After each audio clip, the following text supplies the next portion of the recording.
the videos of the Grammys last night? Damn, son, where'd you find this? Wow. Tell me that's not hands down the most important video in the United States right now. Actually, it's not. In fact, the reason why the world is focused on this, I believe, is a total distraction. Because I'm almost positive you haven't seen this clip here of Vladimir Putin.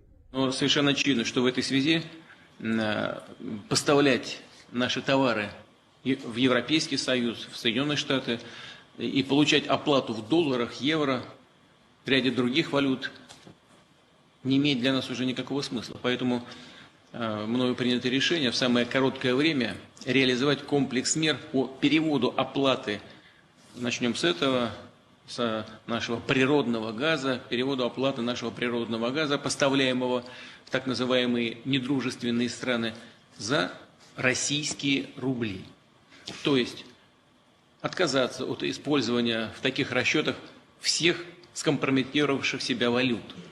При этом хочу отдельно подчеркнуть, что Россия продолжит, безусловно, поставлять природный газ в соответствии с объемами и по ценам, по принципам ценообразования, зафиксированным в заключенных ранее контрактах. Now, what is he talking about? Why is that important? Basically, what Vladimir Putin is saying that all of his adversaries, basically NATO and the Western world, are going to have to purchase oil from him either using the ruble, which they've now tied gold to, which is also going to increase the value of their currency. So you either are going to use gold to purchase from them or the ruble. Here's the problem with that. Some of you guys may or may not be familiar with the petrodollar system, but the United States dollar is not backed in gold. The only thing that gives it value is the purchase and sale of oil, because you need to use the dollar to do that. And now Russia is telling the Western world, Europe, that they have to him and purchase their oil through gold. Well, why does it matter? Because remember when Donald Trump put sanctions on Russia and he said that we're not going to allow them to build the Nord Stream pipeline to our NATO allies? Remember when he did that? He did this for a reason. We were spending billions of dollars protecting NATO. Why does it make any sense for us to go and purchase oil from Russia when we're supposed to be protecting NATO? Doesn't make any sense. So he put sanctions on there to prevent that from being created. Joe Biden, as soon as he got into office, removed those sanctions, allowed Russia to continue to build that pipeline into Germany. Now Germany is purchasing oil from Russia. At that same time, he canceled several, if not thousands of leases within the United States that oil companies were using to drill for oil and for natural gas reserves. On top of that, he also shut down the Keystone XL pipeline project and never allowed it to finish, which would have given America full energy independence where we wouldn't have to deal with the Middle East anymore. But Joe Biden has completely reversed that. He's essentially given power to Russia to do this. So you remember what happened the last time a country tried to stop selling their oil in the US dollar? It wasn't that long ago. In fact, most of you guys watching this video were probably alive when it happened. It was when Iraq said that they're no longer going to buy and sell oil using the dollar and they're going to start to use the euro. What happened after that? Remember the shock and awe campaign?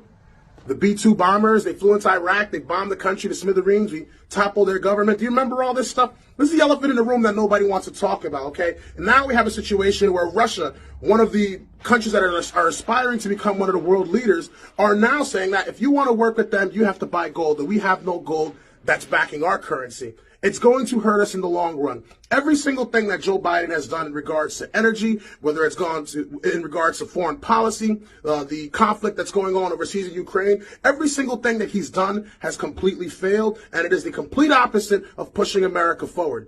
This right here, my friends, is no longer just a slogan.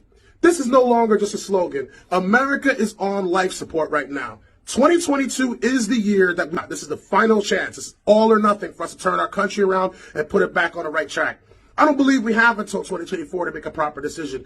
We need to get people that are pro-America, America first, that are trying to put our country back on top. Because if we don't, and if you continue to watch stuff like Chris Rock on television and all that madness that has nothing to do with the importance of the world in the larger scheme of things, we're going to be in a situation that we may never, ever be able to return from.